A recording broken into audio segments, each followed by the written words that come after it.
everybody, so here I'm back. Now this is the first landing wave, or well, it's actually not a wave, it's the first group that sweeps across, or is going to sweep across Britain.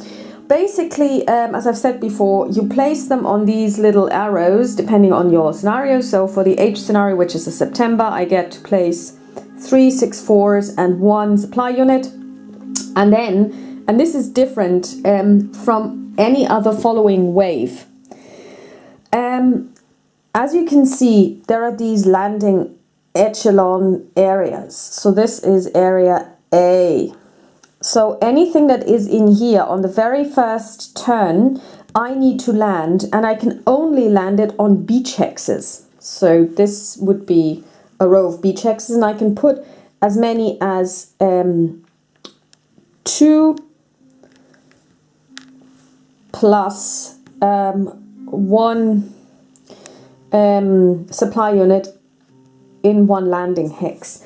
On consecutive landing waves, I can only land in 1 beach hex, and then anything else only in port hexes. So when we look at this area here, if I were to land here, I could only land in these 2 from landing echelon A, because there is, and then anything, and then in one of these only. So I could only land 3 plus 3 plus 3 max, and one of these 3 each has to be a supply unit. So you're very restricted in the amount of troops you can land, which is something that I completely ignored on my first playthrough, so actually that completely distorted things as well. So I've done it now all according to plan, so only ever landing in beach hexes, even if there is a port that is not held by the English. I cannot land there. Port cities are supposed to be off limits. So again here, as you can see, I've landed only in beach hexes and not in a port. So I don't know, they don't specifically say what it means if it's a port and a beach. So I just took this to, mean you can't land there, but I might be wrong. I would have to reread the rules, but I'm not going to do that now. Also, another thing, you may notice that this is the English setup, and some of the counters are upside down. Now, these initially set up counters need to be activated. Anything that has a movement allowance of 3 or 5 needs to be activated on a roll. Unless they are attacked, they stay static. They can't move, they can't do anything unless they have been activated. So on my first playthrough, there was a couple of initial units that were still unactivated by turn 5, and on this turn they become activated automatically, but it meant that they were basically standing up there and doing nothing. Also, another thing is you cannot use any landing echelons that are not part of the initial wave. So for the September scenario, G is off limits unless you move German troops into the ports of that particular landing echelon, in which case this one becomes available. So these yokes would have to go all the way up here to open this.